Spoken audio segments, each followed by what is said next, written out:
Livro de Urântia, documento 14, o Universo Central e Divino, 5, a vida em Avona. Em Urântia, vós passais por uma prova curta, mas intensa, da vossa vida inicial da existência material. Nos mundos das mansões e ascendendo no vosso sistema, na constelação e no universo local, vós atravessareis as fases moranciais de ascensão. Nos mundos de aprendizado do superuniverso, vós passareis pelos estágios da verdadeira progressão do espírito e sereis preparados para o trânsito final até Avona. Nos 7 circuitos de Avona, a vossa realização é intelectual, espiritual e experiencial, e há uma tarefa definida a ser cumprida em cada um dos mundos de cada um desses circuitos. Nos mundos divinos do universo central, a vida é tão rica, plena, completa e repleta que transcende totalmente a concepção humana de qualquer coisa que um ser criado pudesse, talvez, experimentar.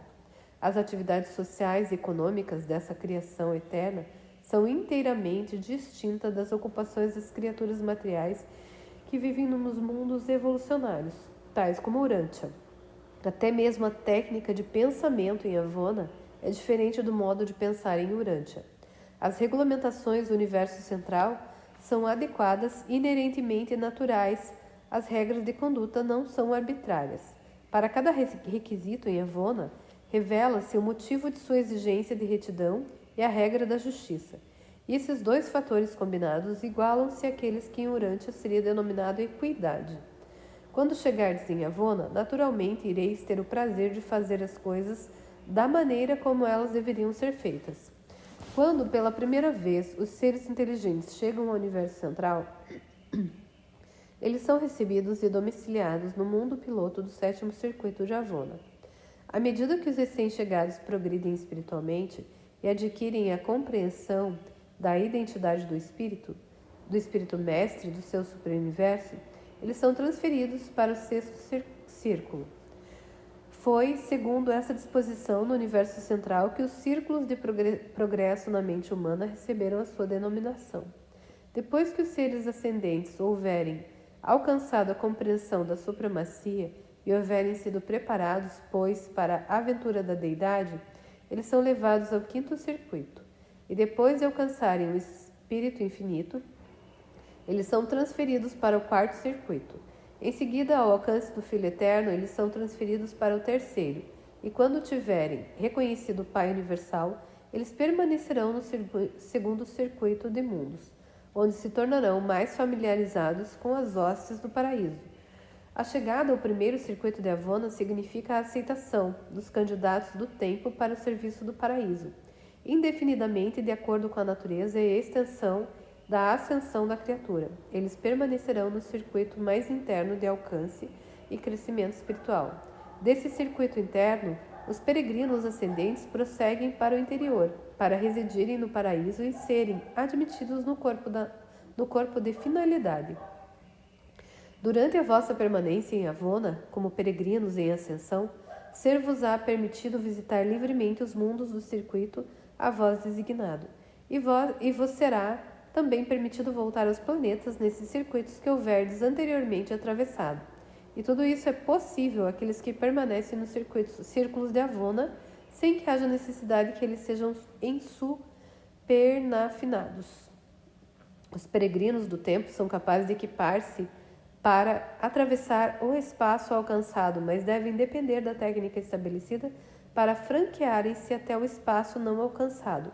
Um peregrino não pode deixar Avona, nem ir adiante, além do circuito que lhe foi designado, sem a ajuda de um supernafim de transporte.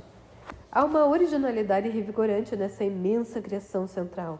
À parte a organização física da matéria e a sua constituição fundamental de ordens básicas de seres inteligentes e de outras coisas viventes.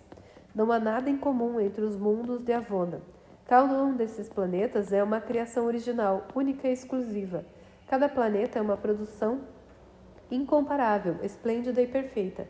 E essa diversificação na individualidade abrange todos os detalhes do aspecto físico, intelectual e espiritual da existência planetária. Cada esfera desse bilhão de esferas de perfeição foi desenvolvida e ornada de acordo com os planos do eterno dos dias residente. E é exatamente por isso que não há duas delas que sejam iguais. A tônica da aventura e o estímulo da curiosidade não desaparecerão da vossa carreira, enquanto não houverdes atravessado o último dos circuitos de Avona e visitado o último dos mundos de Avona. E então, o ímpeto, o impulso de ir em frente na eternidade, substituirá o impulso anterior, exercido pela atração da aventura do tempo. A monotonia é indicativa de imaturidade da imaginação criadora e de inatividade de coordenação intelectual com o dom espiritual. No momento em que um ascendente imortal começa a exploração desses mundos celestes, ele terá atingido a maturidade emocional, intelectual e social, senão a espiritual.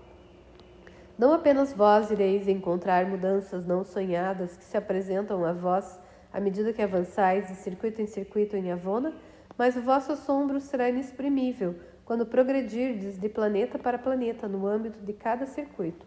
Cada mundo desse bilhão de mundos de estudo é uma verdadeira universidade de surpresas.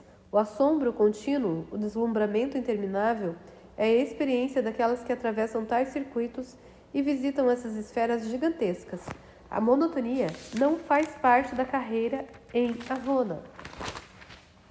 O amor pela aventura, a curiosidade e o pavor à monotonia, traços esses inerentes à natureza humana em evolução, não foram colocados em vós apenas para perturbar-vos e incomodar-vos durante a vossa curta permanência na Terra, mas antes para sugerir-vos que a morte é apenas o começo de uma interminável carreira de aventuras, uma vida sempiterna de antecipação, uma viagem eterna de descobertas.